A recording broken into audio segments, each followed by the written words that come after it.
Welcome to the channel, everyone. This is NoDust here, and we're doing a very special video today.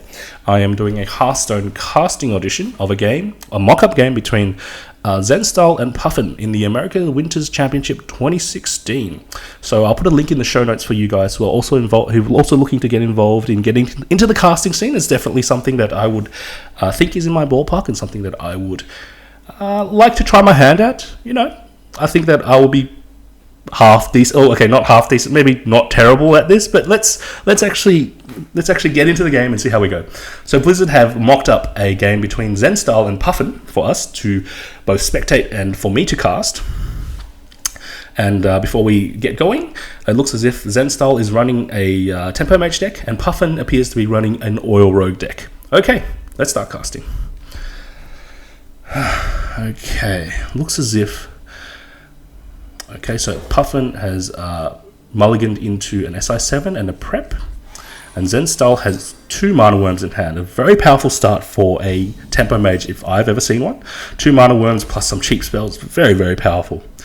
The question is whether Zenstyle decides to coin out the second Mana Worm. He doesn't, so he holds it back, and he passes the turn. Okay, so Puffin very calmly passes the turn back, just picking up the, just taking the chance to hero power. Saving that tempo, spending the mana now, and that's how the Rogue Hero Power works. You spend the mana now to gain the tempo later. Okay. Looks as if we are going to get a Sorcerer's Apprentice on the board. And it seems as if Zen is thinking about whether he wants to develop a second Mana Worm, coin into a second Mana Worm. He decides to hold his horses. This, however, allows a Puffin a very neat clear with Eviscerate. So prep Eviscerate, and then comboing the SI7's combo, dealing 2 damage, as we can see there, to clear the Sorcerer's Apprentice. SI7, very strong, very good anti-aggro card. Coming from, well, I like to play Rogue myself. I like to call myself a Rogue enthusiast, if not a Rogue. No, I'm not a specialist. I just like Rogue. And so we're throwing out the Arcane Missiles here to hopefully get a kill on the SI7, and that has come to pass.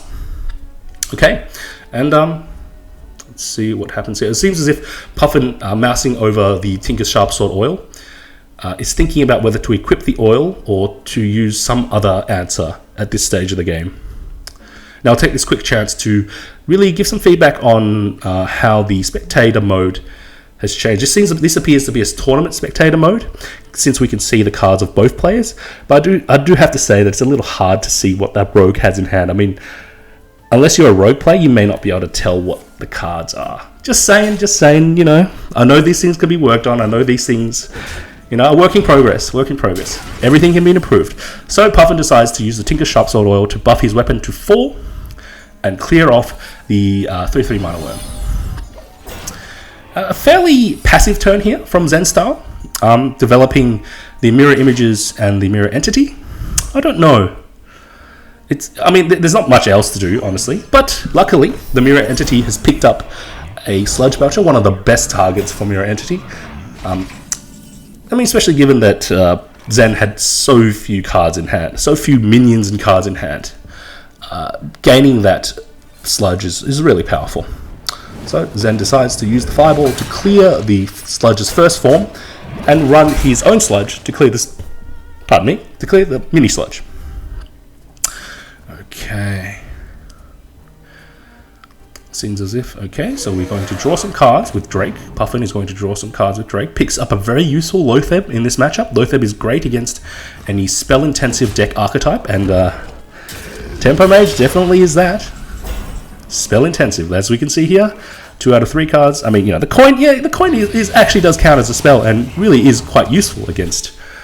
Really is quite useful for triggering Antonidas to give you a Fireball, and you know, triggering Flamewaker shots, so on and so forth. So the Lotheb is going to be really useful, and I think that's basically what Puffin is going to do. There's everything else seems a little wasteful. Everything else appears to be, you know, removal or direct damage. So yep, hovering over the Lotheb, planning to play it this turn, and it comes down. Luckily, Zen has a number of minions in hand. Now, the issue with the Antonidas here is you really want to get some free fireballs when you drop Antonidas, and the coin, like I said before, costing 5 more than 0 is very problematic, and leads me to think that there we go. So he didn't play the Antonidas because I think that he really wanted to get value from the Antonidas. So the ping onto the Drake. I'm not sure about the ping onto the Drake. I think I would have liked a ping onto the Lotheb more so, just in case, just to preclude the Lotheb getting a favorable trade onto the Azure Drake, onto Zen's Azure Drake. So the 5/5 going to the 4/4 means that the Lotheb will be left at 1 health, but 1 health still means that you need to spend some resources as the mage to clear. Anyway, so Puffin is going to sprint here, sprinting into a boom, a second blade flurry, and a backstab and a backstab. Not too bad. Really, really not too bad here. Especially the boom pickup particularly is very strong here because it allows him to push out very strongly on the board on turn 9.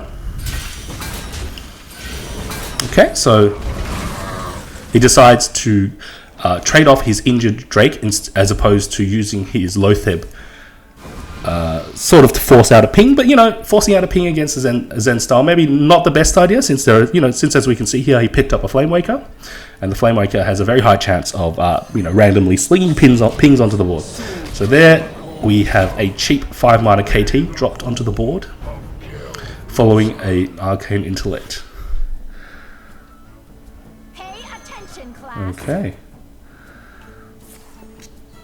And this is very problematic for Zenstyle. You spent, even though it was discounted, you spent the majority of your turn playing a KT, and that just got sapped back to hand. That's one of the real strengths of the Rogue class. But, taking that in his stride, he plays Antonidas, Coin, Counterspell to gain 2 free fireballs. Not free, they're still going to cost mana to cast. They're free cards that you can use in the future. And the Antonidas has allowed him to push out quite powerfully. He also has a Counterspell, although not the best against rogues with backstabs. Not always the best. And Puffin here, considering what secret that may be. What secret would you run in an Antonidas Tempo Mage deck? Regardless, so he plays the Blood Mage. Okay, so he's hedging his bets against... He hedged his bets against Mirror Entity. I don't know if he would have wanted to give a Mirror Entity Blood Mage to Zenstyle. But the first backstab gets counterspelled. That's fine. That's what the second backstab is there for. And luckily, we have a spell-empowered Blade Flurry to clear the remainder of the Antonidas, setting up a very, very strong Violet Teacher board. And just to remind you guys, Violet Teacher gives you a free... you can probably see from the mechanics on the screen. You get a free... I think it's called a Violet Student every time you cast a spell. And synergizes very strongly with rogues with a number of cheap spells and high tempo spells and so on and so forth. Okay, and this is a very scary deck. Sorry, very scary board for Zenstyle to be facing off against. He really needs to look for some key pings here. So the ping on the Blood Mage is both good and bad, because he reduces the potential spell damage coming from his opponent, but consequently allows his opponent to draw into more late game. And it really looks as if Zenstyle is on the ropes here, having to deal with with a boom and not really having the amount of burn necessary to finish our 19 health rogue opponent. So Puffin is deciding to prep Blade Flurry here to basically generate a number of 1/1s. Possibly working on the knowledge that a Tempo Mage deck tends not to run, or perhaps he thinks that Tempo Mage decks tend not to run board clears such as Arcane Explosion, Blizzard, and Flame Strike. So sort of, playing into AoE, but sort of knowing that his opponent probably doesn't have AoE anyway, so getting a little bit of value out of those spells, really, really pushing for lethal here. And it looks as if the game is over. I don't think that Zen has anything in his hand that can deal with really those 2 Boombot hits. That's really what ended him. And he doesn't have any healing. I think that's basically done. And here's a little bit of manners from Puffin, A little bit of manners from Puffin. Just playing out all his cards, getting all your experience. Although you have even though you have a Golden Rogue, I respect the mannerisms. Okay, so Puffin takes, I would assume to be Game 5, yes. I think in the briefing it was Game 5 of the America's Winters Championship. And consequently takes the series against Zenstyle. And I think that one of the key plays in that game there was the sap on the KT. That really made a huge difference there, really put Zenstyle really far behind. If that KT had stayed on board and caused issues and, was able to clear, I think there was a Lotheb on the board at the time, I think that would have made a huge difference.